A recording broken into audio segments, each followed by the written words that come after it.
Irumi, 17. ¿A ti te atrapó el estilo manga porque lo viste en televisión antes de leer o leíste Sí, manga? la verdad es que, mira, yo a los 9 años empecé a como a tratar de dibujar este estilo. Obviamente mis dibujos de los 9 años dan pena. Pero empecé y después como le dediqué tiempo, empecé a comprar las revistas Doka. Entonces empecé a ver distintos estilos de dibujo manga y empecé como inconscientemente como a mezclar estilos. Me llama mucho la atención el estilo, por ejemplo, de Chiho Saito, la creadora de Utena, la chica revolucionaria.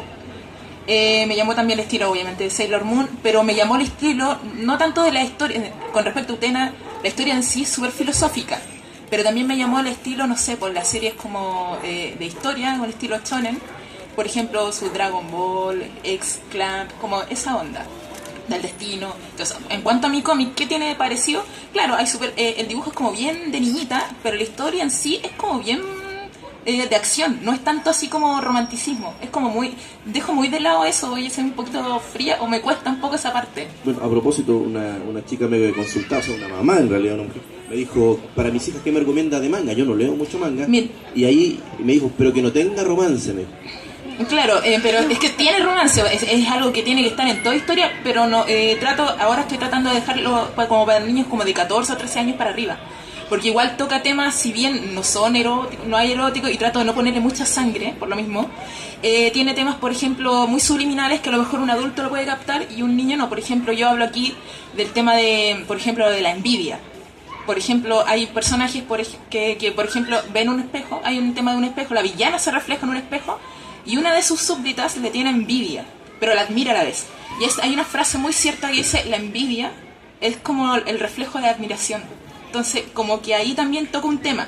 También el tema del transgénero que estoy tocando es, por ejemplo, es como una parodia al tema de cómo se trata el transgénero en la sociedad. Porque, por ejemplo, si tú naciste acá como biológicamente femenino, te tienes que vestir con vestidito, falta. En esto es al revés. Por ejemplo, el papá está obsesionado con tener una mujer, pero le nace varón y obliga al varón a vestirse mujer para cantar en un bar, por ejemplo. Entonces es como una parodia eso. Bueno, en todo caso eso pasaba harto hace años, Sí. los dos sentidos, o sea, Sí, niñitas en los dos como sentidos. niños, sí, sí. Claro, es como una especie de Lady Oscar, por mencionar a Ryoko Ikeda, pero más femenino, porque Lady Oscar, y al revés, porque Lady Oscar nace mujer, pero él quiere que sea hombre, para un puesto determinado en ¿cómo se llama? En lo que sería en lo que es el gobierno de la Revolución Francesa ¿cómo se llama? De Antonieta, de María Antonieta. Entonces es como al revés, en la historia de Lady Oscar esto es al revés, y lo hace como para puro como comercializar con su hija, para él. Bueno, gracias. Sara, tú haces los guiones también, el acercamiento ahora a la narrativa, que igual les sirve a todos. ¿Cómo hacen esto de saber contar? ¿Lo hacen intuitivamente? ¿Analizan otras obras? ¿Se lanzan? En el sentido de, digo yo, porque el lector a veces no sabe leer un cómic, entonces de repente hay que ayudarle a pasar de una viñeta a otra, y a veces, claro, el creador dice, yo me entiendo, y lo da por hecho. O sea, por eso digo que ahora como los códigos algunos son distintos en el manga con el código, digamos, el cómic tradicional. Mira, si nos fuéramos bien así como en la docta, en realidad se supone que la esencia del cómic es que sea secuencial, o sea, que tenga coherencia una viñeta con otra. Claro que ha habido muchos autores que lo han transgredido, pero bueno, hablando de mi experiencia personal, yo de hecho cuando empecé yo quería empezar con un guionista, precisamente por esa situación que yo encontraba muy muy complicado trabajar una historia y que fuera coherente. Pero al final, bueno, me lancé.